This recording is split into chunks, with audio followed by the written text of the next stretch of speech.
my channel! Today I'm going to show you how to play a walking bass line on the bass guitar. Whether you're a beginner or looking to enhance your skills, I'll show you some basics and key techniques to get you started. So grab your bass and let's dive in. Okay, first, what is a walking bass line? It's a style of bass playing used commonly in jazz and blues music. It means playing a steady rhythm, usually crotchets 1, 2, 3, 4, and outlining the chord changes in a smooth melodic way. A walking bass is named so because it's usually played in crotchets in the time signature 4/4, so every bar has 4 beats and you count like 1, 2, 3, 4. The first and the third notes are strong and the second and the fourth are weak. So the strong and the weak beats alternate like walking legs. 1, 2, 3, 4, 1, 2, 3, 4. The resulting steady, consistent rhythm drives the music forward. Let's see how you can build it up. Most often the first note in the bar belongs to a root tone. It's the same note the chord starts with. For example, for C major chord, this note will be C. For C minor chord, this note will be C as well, because for the root tones it doesn't matter if it's major or minor. You can play just one long note per 4 beats of the bar, counting like 1, 2, 3, 4, 1, 2, 3, 4 for one note. This is a semi-breve or a whole note, and it looks like a potato. This is a typical 12-bar blues progression in C major, and for this blues, the semi-breves look like this.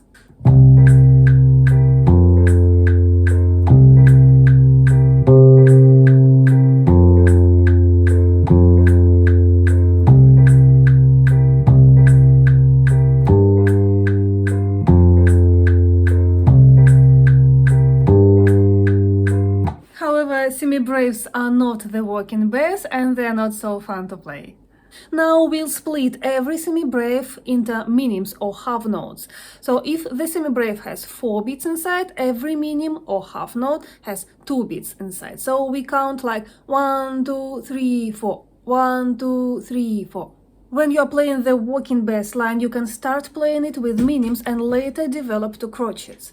The first minim will be a root tone, and the second one shall be a chord note because it's a strong beat, number 3. You remember that the beats 1 and 3 are the strong ones.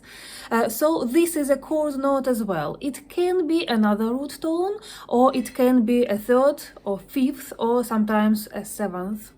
You can use arpeggio notes for the strong beats. Arpeggio is the chord notes played one by one, like this. With the root tone C, this will be the major third. In this blues you have only major chords, but if you had a minor chord, the minor 3 is here. This is the 5th, and the 5th is the same for major and minor chords, and this is the octave. You can use all these notes as the strong beats.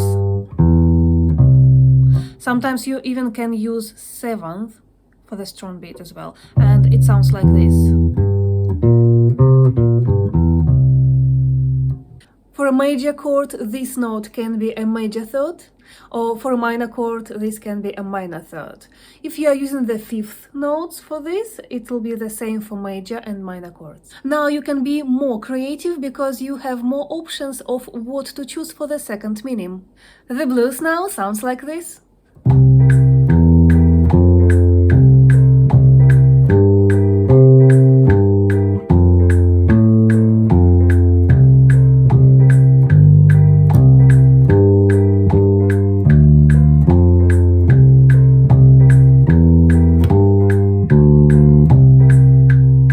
Once you are comfortable with the minims, you can start adding passing notes and develop it into crotchets. When you split minims into crotchets with 1 note per each beat, the bass line becomes truly walking, as it's supposed to be. The first and the third notes, as the strong ones, usually belong to the chord notes, and the second and the fourth can be the chord notes as well, but they don't have to, and they can be transitional notes or passing notes. Passing notes are the notes you play between the chord notes to create a smooth, flowing bass line. Now, with the passing notes, my blues line can look like this.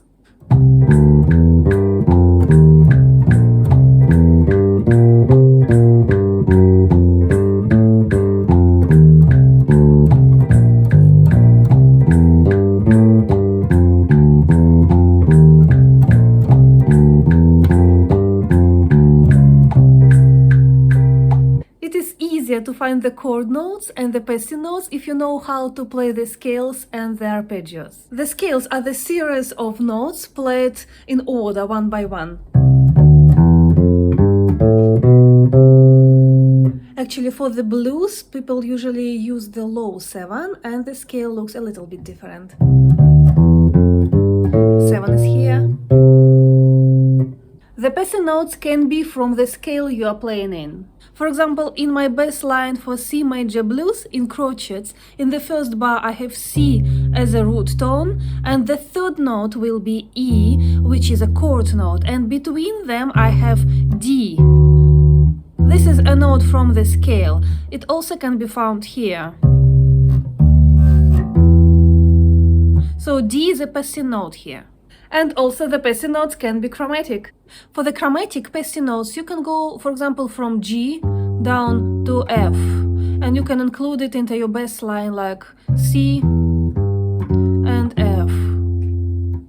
Combining the scales and arpeggios can make your line more dynamic and interesting. Now, with Crotchets, we have many more options to choose from and build the unique bass line. It's quite important that you can jump on any chord note at any time as a transition from one chord note to another chord note. For example, you can jump from the chord here to the position here using the open strings. Now I will go from the C major chord through the open G to this F.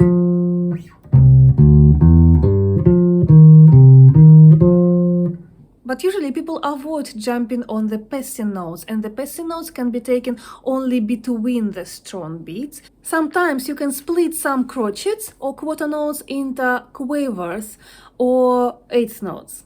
In this case, the quavers need to be played in swing. Ta ta ta ta ta ta ta ta.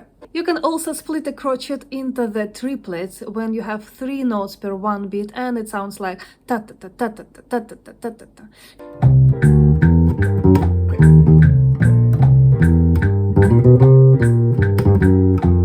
Just recently I published a video about how to play swing on the bass, check it out. A crucial part in mastering your working bass line is practicing with the metronome. You can start in slow tempos when you are just learning something, and then you can increase the tempo when you are comfortable enough. I will put my metronome in, let's say 166 BPM now.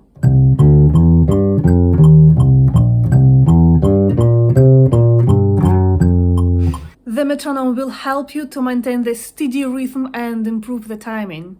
When you're just learning how to build your working bass lines, it helps when you write them down and learn them, or you can learn some bass lines which already exist from different bass players. It helps.